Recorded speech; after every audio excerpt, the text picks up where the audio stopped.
JLKM के संस्थापक सदस्य रहे संजय कुमार मेहता ने आजसू का दामन थाम लिया है, लेकिन आजसू में शामिल होने के साथ ही संजय मेहता ने जेएलकेएम सुप्रीमो जयराम महतो पर कई गंभीर आरोप लगाए हैं।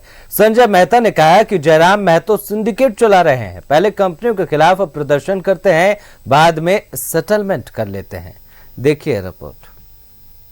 कभी विधायक जयराम महतो के नजदीकी रहे और हजारीबाग लोकसभा चुनाव लड़ चुके संजय मेहता ने जयराम महतो का साथ छोड़कर आजसू पार्टी ज्वाइन कर ली है। इस मौके पर पार्टी के प्रवक्ता और सीनियर लीडर देव शरण भगत और प्रवीण प्रभाकर भी मौजूद रहे।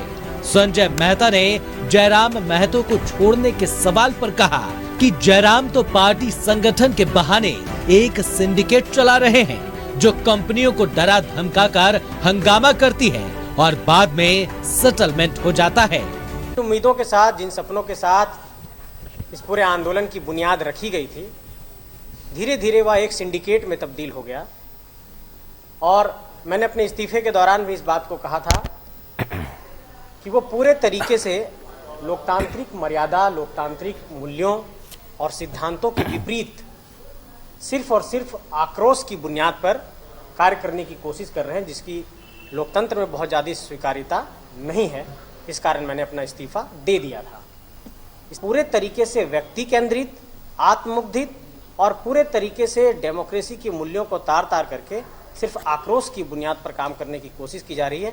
संजय मेहता हजारीबाग से लोकसभा चुनाव लड़े थे और उन्हें 1.5 लाख मत मिले थे। हाल ही में पार्टी में शामिल प्रवीण प्रभाकर ने आजसू को संघर्ष की बेदी से उभरी हुई पार्टी बनाया। उन्होंने कहा कि झारखंड गठन की प्रक्रिया में आजसू ने महत्वपूर्ण भूमिका निभाई। पार्टी ने लाल कृष्ण आडवाणी से मुलाकात की और झारखंड स्वायत्त परिषद की गठन की मांग की। वनांचल को झारखंड का नाम दिया और फिर आज आजसू की ही मांग के बाद झारखंड का गठन भी हुआ। आडवाणी जी के साथ हम लोगों के 5 लोग, मैं था, सुदेश महतो, कमल किशोर भगत, हसन अंसारी और ललित महतो, हम लोग की बातचीत हुई और बातचीत के आधार पर रांची के हवाई अड्डा पर 13 सितंबर 1998 को 13 सितंबर 1999 को आडवाणी जी के साथ हम लोग की प्रेस कॉन्फ्रेंस हुई। प्रेस कॉन्फ्रेंस में आजसू ने अलग राज और इसका नाम वनांचल की बजाय झारखंड रखने के बात रखी आडवाणी जी के सामने, जिसे आडवाणी जी ने प्रेस के सामने इस बात को स्वीकार किया कि हमको झारखंड नाम से परहेज नहीं है, भारतीय जनता पार्टी को झारखंड नाम से परहेज नहीं है।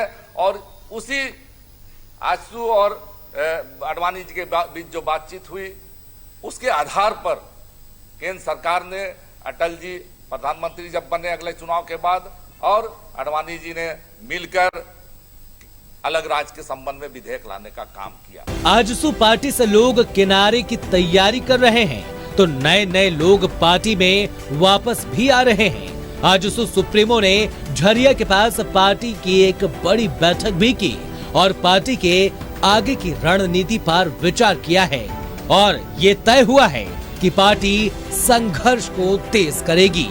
न्यूज़ 11 भारत के लिए कैमरामैन हेमंत के साथ शहनवाज अख्तर की रिपोर्ट।